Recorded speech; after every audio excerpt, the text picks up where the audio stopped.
எந்த ராசிக்காரனும் சேரக்கூடாது. The Vivo V50 with stunning design and pro-level portrait photography. Buy now. ஒரே ராசியோ ஒரு நட்சத்திரமோ இருக்கக்கூடாது அப்படிங்கிறது தான் சாஸ்திரத்தில். அப்படிலாம் எதுவுமே இல்லை. அப்பா ஜோதிட சூத்திரம் அப்படின்னு சொல்லக்கூடியது இந்த சூத்திரம் எதுக்கு தேவைப்படுதுன்னு சொன்னால், திருமணம் சொர்க்கத்தில் நிச்சயிக்கப்படுகிறது. சொர்க்கத்தில் நிச்சயிக்கப்பட்டவங்களுக்கு தோஷம் இல்லாதவங்க அப்படின்னு அர்த்தம். ஜென்ம நட்சத்திர அதிபதியை கொண்டு பலன் கூறும் முறை.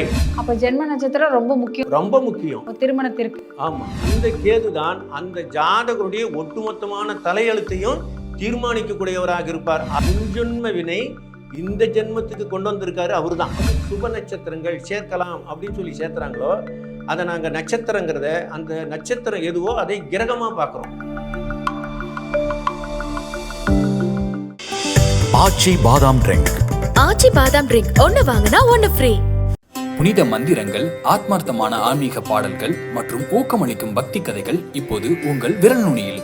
ஆலயாவை டவுன்லோட் செய்து உங்கள் ஆன்மீக பயணத்தை இன்றே தொடங்குங்கள். ஆப் ஸ்டோர் மற்றும் பிளே ஸ்டோரில் இப்போது அவைலபிளாக உள்ளது. ஆன்மீக கிளிட்ஸ் நேயர்களுக்கு வணக்கம். தொடர்ந்து ஆன்மீக ரீதியாகவும் ஜோதிட ரீதியாகவும் நிறைய விஷயங்கள் பார்த்துட்டு இருக்கோம். அதில் இன்னைக்கு நம்ம யாரை பார்க்க போறோம்னா, ஆத்ம ஜீவ சரீர முறையில் 64 விதிகளில் திருமண பொருத்தம் மற்றும் திருமண திறவுகோல் சொல்றதுக்காக ஆசிரியர் சேலம் குருநாதன் அவங்க கிட்ட இதை பத்தி தெளிவான விளக்கம் கேட்டு தெரிஞ்சுக்கலாம். வாங்க. வணக்கம் ஐயா. வணக்கம். எப்படி இருக்கீங்க? நல்லா இருக்கும். ஸோ திருமண பொருத்தம் பார்க்குறாங்க அப்படிங்கிற விஷயம் நம்ம கேள்விப்பட்டிருப்போம். ஒரு 10 பொருத்தம் பார்ப்பாங்க, ஜாதகத்தை பற்றி நிறைய விஷயங்கள் பார்ப்பாங்க. ஸோ 10ல் 8 சரியாக இருந்தாலும் கல்யாணம் பண்ணிக்கலாம் அப்படிங்கிற விஷயம் பார்ப்பாங்க. நிறைய விஷயங்கள் சொல்லுவாங்க. ஸோ இதில் திருமண பொருத்தம் சரி, அதில் என்ன திருமண பொருத்த திறவுகோல்? திருமண பொருத்தத்தில் ஏன் இந்த திறவுகோல் நம்ம வச்சுருக்கோம் அப்படின்னா, பொதுவாக ஒரு சமுதாய மக்களில் ஒரு 100% மக்களில் ஒரு 30லிருந்து 35% மக்களுக்கு சரியாக வாழ்க்கை அமையறதில்லை.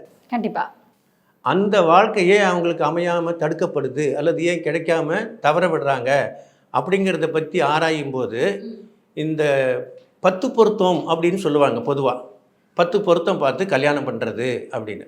இன்றைக்கும் அது ஜெயிக்கிறதுக்கான காரணம் 65% மக்கள் அந்த மாதிரி பிரச்சனையில் இல்லாமல் வாழ்கிறதுனால இன்றைக்கும் அது உயிரோடு தான் இருக்குது.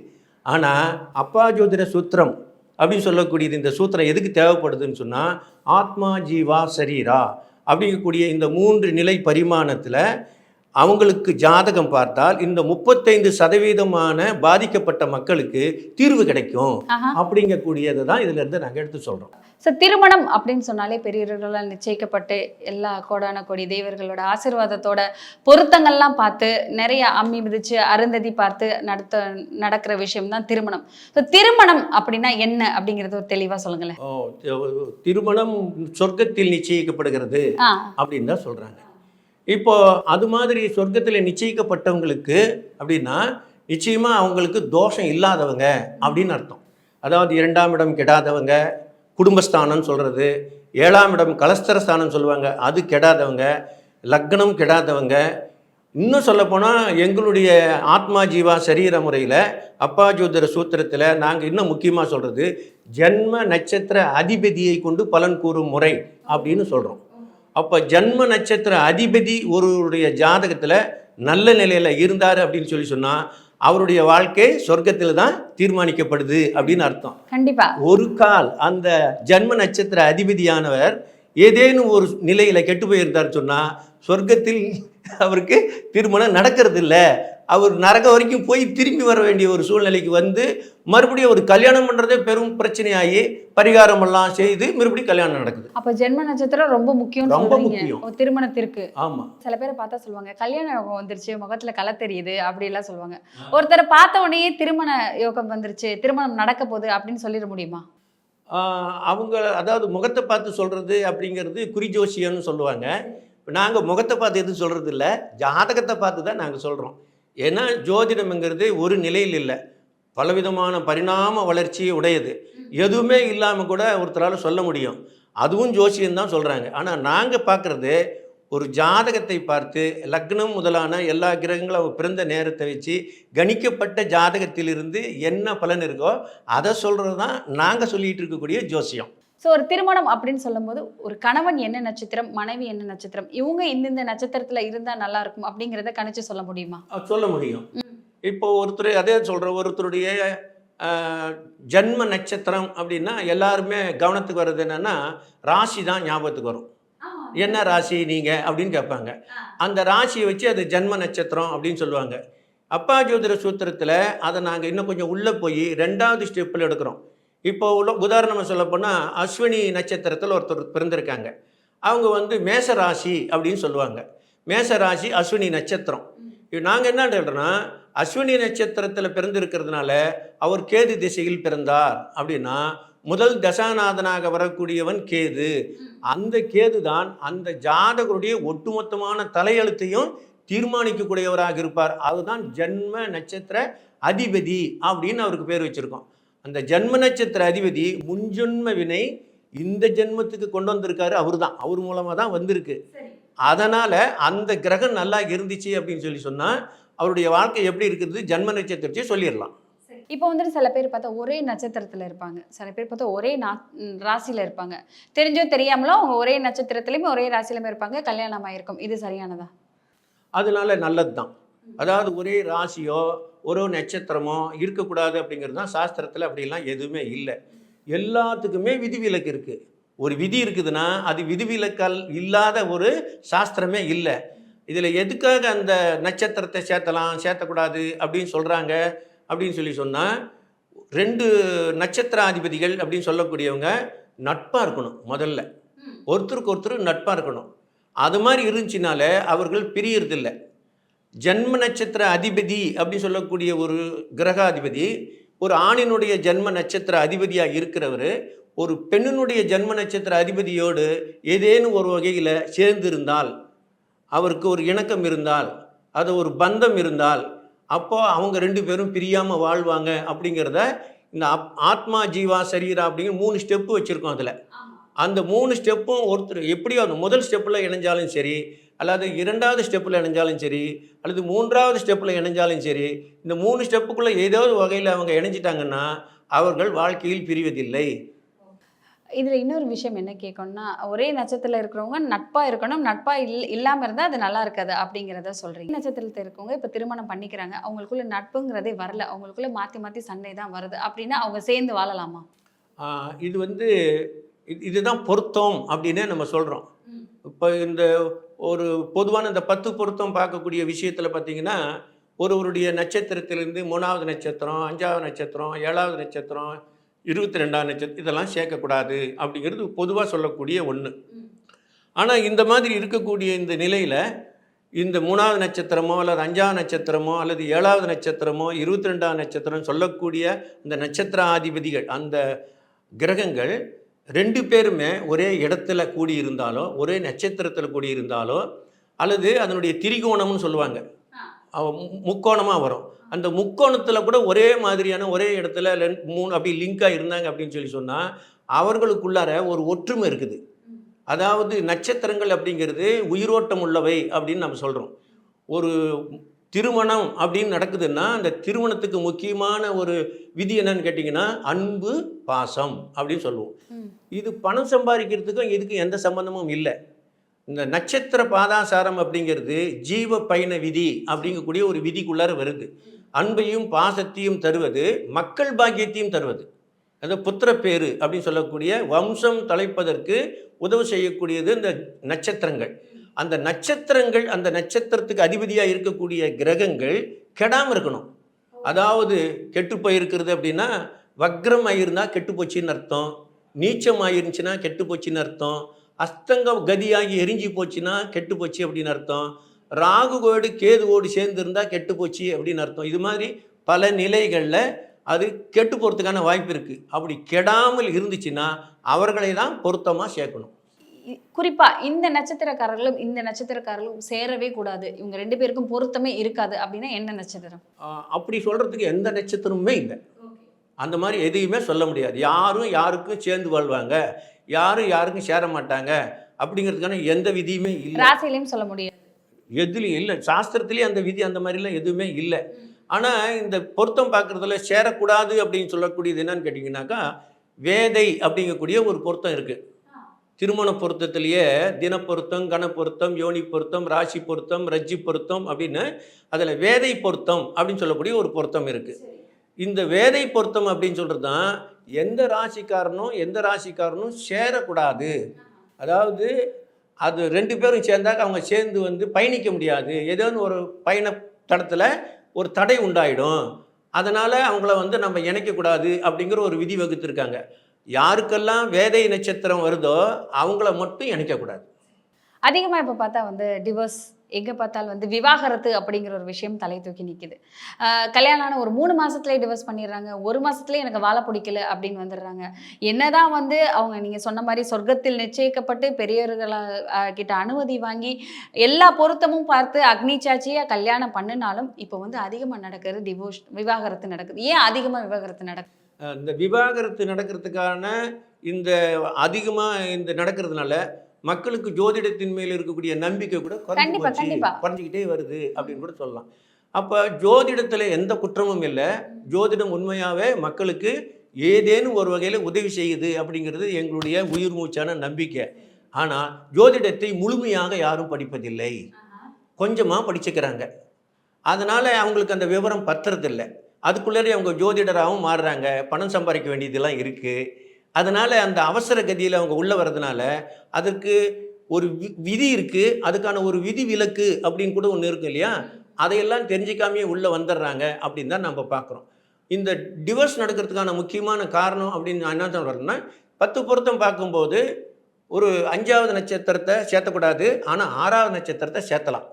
7வது நட்சத்திரத்தை சேர்த்தக்கூடாது, ஆனால் 8, 9 சேர்த்தலாம். இதுதான் அவங்களுக்கு இருக்கிற பேஸு. இந்த அடிப்படையில் இந்த பொருத்தத்தை சேர்த்திடுறாங்க. ஆனால் உண்மையாக நடக்கிறது என்ன அப்படின்னா, இவங்க எதை வந்து மைத்திர நட்சத்திரம், அதாவது சுப நட்சத்திரங்கள் சேர்க்கலாம் அப்படின்னு சொல்லி சேர்த்துறாங்களோ அதை நாங்கள் நட்சத்திரங்கிறத, அந்த நட்சத்திரம் எதுவோ அதை கிரகமாக பார்க்குறோம். இப்போ அஸ்வினி நட்சத்திரம் ஒன்று இருக்குதுன்னா அஸ்வினி, பரணி, கிருத்திகை, ரோகிணி அப்படின்னு 4வது நட்சத்திரம் அப்படின்னா அது சேர்த்தலாம் அப்படிங்கிற ஒரு கணக்கு வருது. நம்ம என்ன சொல்கிறோம், ரோகிணி நட்சத்திரம்னா சந்திரன் அப்படின்னு வந்துருச்சுன்னா அந்த சந்திரன் ராகுவோடோ கேதுவோடோ அல்லது சூரியனோட இணைஞ்சிருச்சின்னு சொன்னால் அந்த கிரகம் தனியாக செயல்பட முடியறதில்லை. அது பந்திக்கப்படுது, வேற ஒரு கிரகத்தால் அது பந்திக்கப்படுது. அந்த கிரகம் எந்த கிரகத்தால் பந்திக்கப்பட்டிருக்குதோ கட்டப்பட்டிருக்குதோ அதுக்கு தான் அது கட்டுப்பட்டது. அது கணவனுக்கு கட்டுப்படாது.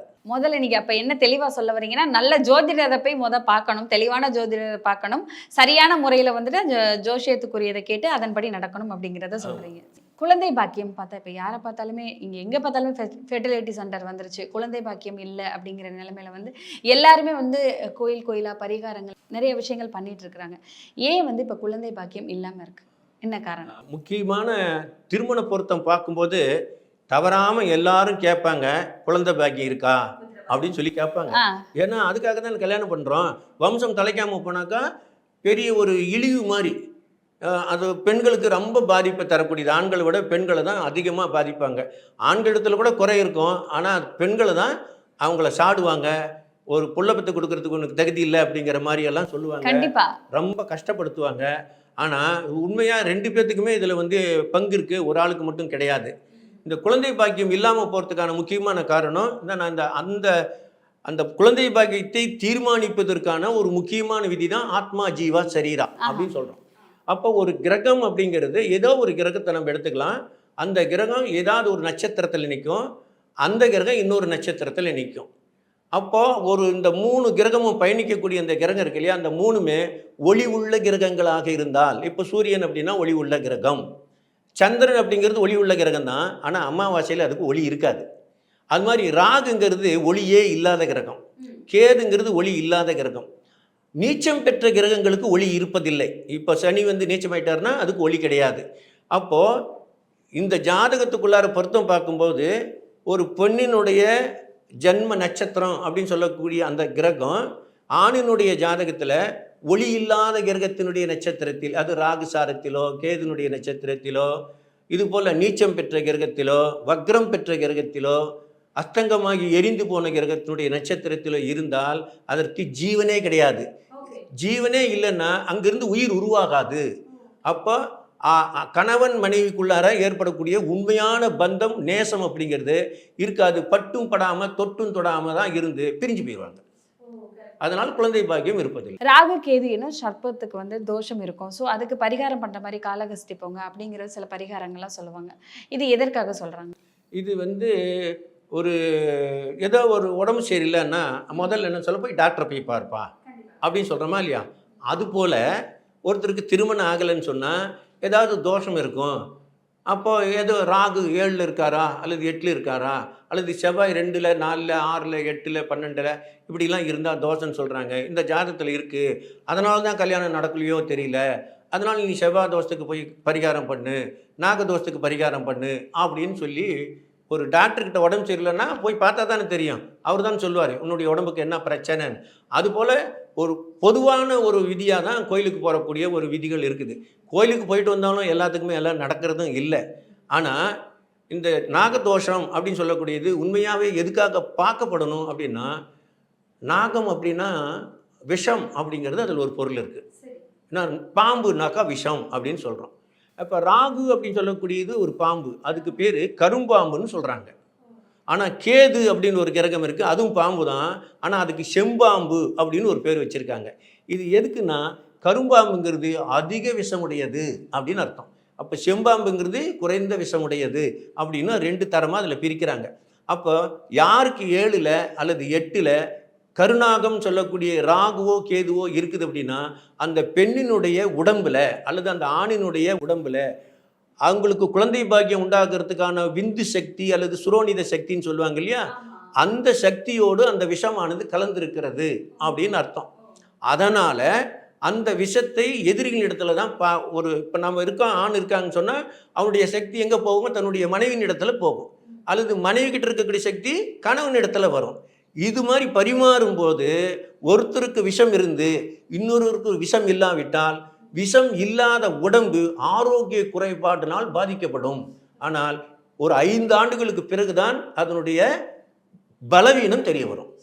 அதனால் ஆரோக்கியத்தை கருதி, உடல் ஆரோக்கியத்தை முக்கியமாக கருதி, தோஷம் இருந்தால் தோஷம் இருப்பவனை சேர்த்தும்படியும், தோஷம் இல்லைன்னா தோஷம் இல்லாதவனை சேர்த்துறது. முக்கியமாக எனக்கு தெரிஞ்சு ஆரோக்கிய குறைபாடு அல்லது ஆரோக்கிய வளர்ச்சி அவங்களுக்கு கடைசி வரைக்கும் ஆரோக்கியமாக நல்லா கணவன் மனைவியாக இருக்கணும்னு சொன்னால் இந்த விதிகள் எல்லாம் கடைபிடிக்கணும்னு தான் நம்மளுடைய முன்னோர்கள் வகுத்திருக்காங்க. செவ்வாய் தோஷம்னா என்ன? அதனால வந்து பெண்கள் விதவை ஆவாங்களா? பொதுவாக செவ்வாய் தோஷம்னா முரட்டு கிரகம்னு சொல்லுவாங்க.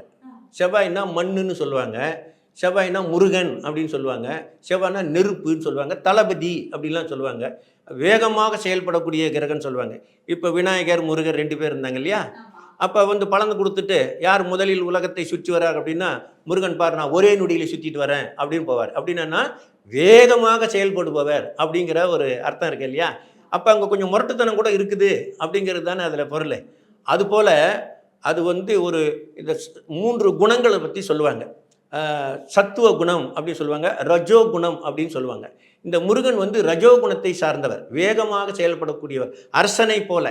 அவர் ஒரு அரசன் தான், அரசனை போல செயல்படக்கூடியவராக இருப்பார். அது மாதிரி இந்த செவ்வாய்ங்கிறது முருகனை சம்பந்தப்படுத்தி சொல்கிறதுனால அவர் ரத்தத்துக்கு காரகன் அப்படின்னு சொல்லுவாங்க, வேகத்துக்கு காரகன், முரட்டுத்தனமானவன், இப்படிலாம் நிறையா காரகன், நெருப்பு சம்மந்தப்பட்டவன், இப்படிலாம் நிறையா சொல்லுவாங்க. அப்போது அதுக்கு 4, 7, 8 அப்படிங்கக்கூடிய சிறப்பு பார்வை அதுக்கு இருக்குது. எல்லா கிரகங்களுக்கும் 7 பார்வை இருக்குது, ஆனால் செவ்வாய்க்கு 4 மற்றும் 8 சிறப்பு பார்வை கொடுத்துருக்காங்க. அந்த சிறப்பு பார்வையாக அவர் எந்த இடத்த பார்க்குறாரோ அந்த இடத்துல எந்த கிரகம் இருக்கோ அந்த கிரகத்தை நிச்சயமாக டிஸ்டர்ப் பண்ணுவார். அது ஒரு கால் 7ஆம் இடமாவோ 8ஆம் இடமாவோ அல்லது லக்னத்துக்கு 12ஆம் இடம், அயின சயின சுகம் அப்படின்னு சொல்லக்கூடியது, அதாவது படுத்து உறங்கும் இடம், கணவன் மனைவி சம்போகம் செய்யும் இடம் அப்படின்னு சொல்லுவாங்க, மறைவிடம்னு சொல்லுவாங்க, அது வந்து படுக்கை அறை அப்படின்னு கூட சொல்லுவாங்க, 12ஆம் இடம். ஒரு கால் இந்த செவ்வாய் 8ஆம் பார்வையாக அந்த 12ஆம் இடத்தை பார்த்துட்டாருன்னு வச்சுக்கோங்க, அங்கே இருக்கக்கூடிய கிரகத்தை இவர் டிஸ்டர்ப் பண்ணுறாருன்னு அர்த்தம். அப்போது அந்த இடத்துல எந்த கிரகம் இருக்குதோ அந்த கிரகத்தை அந்த ஜாதகத்துக்கு அந்த நட்சத்திரத்தை பொருத்தம் சேர்த்தாம விட்டா அந்த தோஷம் அந்த ஜாதகத்துக்கு வராது. தெரியாமல் போய் இந்த 8ஆம் பார்வையை பார்க்கக்கூடிய இடத்துல எந்த கிரகம் தெரியாதனமாக மனைவியாக சேர்த்திட்டாங்கன்னா அவங்க எப்பெல்லாம் சம்போகம் பண்ணுறாங்களோ அப்போல்லாம் அவங்களுக்குலாம் சண்டை வந்துக்கிட்டே இருக்கும், அதனால் பிரிஞ்சிடுவாங்க. ஸோ இது ரொம்ப முக்கியமான கேள்வி. சிலருக்கு பார்த்தா 2 தாரம் இல்லை 3 தாரம் கூட ஆகும். சில பேருக்கு கல்யாணத்துக்கு முன்னாடி இந்த கல்யாண தோஷம் பண்ணணும்னு சொல்லி ஒரு வாழை இலையை கட்டி அதை வெட்டி அந்த மாதிரியான சில செய்முறையெல்லாம் செய்வாங்க. ஸோ ஒரு 2 தாரம் 3 தாரம் யாருக்கெல்லாம் அமையும், ஏன் அந்த மாதிரி ஆகுது? இந்த இருதார மனம், 2 தாரம், ஒருத்தருக்கு ஏன் 2 தாரம் ஏற்படுது அப்படின்னு சொல்லி கேட்டால், இவர்கள் எந்த ஒரு சுழற்சி முறையுமே எனக்கு இடப்பட்ட சாபமாக இருக்கணும் அல்லது எனக்கு கிடைத்த வரமாக இருக்கணும். 2 தான் இந்த உலகத்தில். ஒன்று, நான் சாபம் வாங்கியிருந்தா அதுக்கானதை நான் அனுபவிக்கணும், வரம் வாங்கியிருந்தா அது எனக்கு கிடைக்கும், அதை நான் அனுபவிக்கணும். அப்போ அனுபவம் தான் இங்கே. அது நல்லது கெட்டதுங்கிறத கடந்து நீ சாபத்தை வாங்கியிருந்தா அதுக்கான அனுபவமும், வரத்தை வாங்கியிருந்தாலும் அதுக்கான அனுபவமும் பெறுவதற்காக தான் இங்கே நம்ம வந்திருக்கோம். இப்போ இந்த இருதார யோகம்னா ஏற்கனவே முன் ஜென்மத்தில் அப்படின்னு நம்ம எடுத்துக்கிறோம். ஏன் முன் ஜென்மத்தை எடுக்கிறோன்னா, இப்போ நம்ம ஒன்றும் புதுசாக பிறக்கலை. இது ஒரு சுழற்சி முறையில் இந்த இடத்துல இப்போ நம்ம வந்திருக்கோம் அப்படின்னு தான் நம்ம சொல்லணும். இந்த ஜாதகர் முன் ஜென்மத்தில் தான் திருமணம் செய்து கொண்ட அல்லது ஒரு பெண்ணிற்கு அப்படின்னு வச்சுக்க, தன்னை நம்பிய ஒரு பெண்ணிற்கு, ஒரு ஆத்மாவிற்கு இவர் துரோகம் செய்திருப்பார். அவரை கல்யாணம் பண்ணிக்கிறேன் அப்படின்னு சொல்லிட்டு அந்த பொண்ணோட பழகிட்டு ஒரு கர்ப்பம் வரைக்கும் கொண்டு போய் கொடுத்ததுக்கு பிற்பாடு அவர் அதிலிருந்து விலகி தப்பிச்சுக்கிட்டு ஓடி இருப்பார். அந்த பொண்ணை நட்டாத்தில் விட்டுருப்பார். அந்த பொண்ணு இறைவனிடத்தில் பிரார்த்தனை பண்ணியிருப்பான். இறைவன் எங்கும் இருக்கிறான் அப்படிங்கிறதுனால அது கல்லுக்கிட்ட சொல்லலாம், மண்ணுக்கிட்ட சொல்லலாம், மரத்துக்கிட்ட சொல்லலாம், யாருக்கிட்ட வேணால் அந்த பொண்ணு சொல்லி ஒரு பதிவு பண்ணியிருந்தா அது இறைவனிடத்தில் கண்டிப்பாக போய் சேர்ந்துடும். அந்த சாபத்தை இந்த ஜென்மத்தில் அவள் சொல்லியிருப்பாப்பா, உனக்கு மனைவியே அமையக்கூடாதுன்னு ஒரு சாபம் கொடுத்துருப்பா. இந்த ஜென்மத்தில் முதல் மனைவி அவனுக்கு அமையாமல் போகலாம். இது போன ஜென்மத்தில் 2 பேரை ஏமாற்றிருந்தானாக்கா 2 கல்யாணம் அவனுக்கு அமையாமல் போயிடும். இதுபோல் இந்த சாபம் இந்த ஜாதகத்தில் கண்டிப்பாக காட்டும். 7ஆம் பாவம் அப்படின்னு சொல்லக்கூடிய இடம் முதல் திருமணம், 9ஆம் பாவம் அப்படின்னு சொல்லக்கூடியது 2வது திருமணம், 11ஆம் பாவம்னு சொல்லக்கூடியது 3வது திருமணம். ஒரு ஜாதகத்தில் 7ஆம் பாவ விதி 6, 8, 12 மறைஞ்சிருப்பார், அல்லது நீச்ச சாரத்தில் இருப்பார், அல்லது அஸ்தங்க கிரக சாரத்தில் இருப்பார், அல்லது ராகு கேதுவோட சேர்ந்து கெட்டுப்போய் இருப்பார். அது மாதிரி 9ஆம் பாவம் 2வது திருமண விதிக்கு உண்டான அந்த கிரகமானது ஏதேனும் ஒரு வகையில் இவருக்கு நன்மை செய்யக்கூடிய இடத்துக்கு பதிலாக தீமை செய்யக்கூடிய கிரகங்களோடு சேர்ந்து கெட்டுப்போய் இருக்கும். அப்போ இந்த 2 திருமணத்துலேயும் இவருக்கு பிரச்சனை இருக்குது. அப்படிங்கிறதுனால 3வது திருமண விதி 11ஆம் பாவம் அது நல்லா இருந்துச்சுன்னா அந்த திருமணத்துக்கு அது எந்த கிரகமாக இருக்குதோ அந்த கிரகம் இவருக்கு சப்போர்ட் பண்ணுது. அப்படின்னா அதை கண்டுபிடிச்சி முதல் திருமணத்துக்கே நம்ம கொண்டு வந்துட்டோம்னா கூட அந்த 2 திருமணம் நடக்காமையே கூட முதல் திருமணமாக கூட இது அமையறதுக்கான வாய்ப்புகள் இருக்குது. ஆனால் விதி யாரை விட்டுச்சு, அதனால் அந்த 2 திருமணத்தை பார்த்து அதனால் துன்பத்தை அடைந்து பிறகு 3வது திருமணம் 3வது வாழ்க்கை அப்படிங்கிறது கூட சில பேர்த்துக்கெல்லாம் அமையுது அப்படிங்கிறத நம்ம பார்க்குறோம். கண்டிப்பாக சார். திருமண பொருத்தம், திருமணத்தில் எவ்வளோ பிரச்சனைகள் இருக்குது, திருமணத்திற்கு என்னென்னதை முக்கியமாக கவனிக்கணும் அப்படிங்கிற விஷயமெல்லாம் ரொம்ப தெளிவாக சொன்னீங்க. மக்களுக்கு தொடர்ந்து நிறைய விஷயங்கள் சொல்லிகிட்டே இருக்கலாம், தொடர்ந்து பேசலாம். நன்றி. The Vivo V50 with stunning design and pro-level portrait photography. Buy now. ஆச்சி பாதாம் ட்ரிங்க். ஆச்சி பாதாம் ட்ரிங்க் ஒன்னு வாங்கினா ஒன்னு ஃப்ரீ. புனித மந்திரங்கள், ஆத்மார்த்தமான ஆன்மீக பாடல்கள் மற்றும் ஊக்கமளிக்கும் பக்தி கதைகள் இப்போது உங்கள் விரல் நுனியில். ஆலயாவை டவுன்லோட் செய்து உங்கள் ஆன்மீக பயணத்தை இன்றே தொடங்குங்கள். ஆப் ஸ்டோர் மற்றும் பிளே ஸ்டோரில் இப்போது அவைலபிளாக உள்ளது.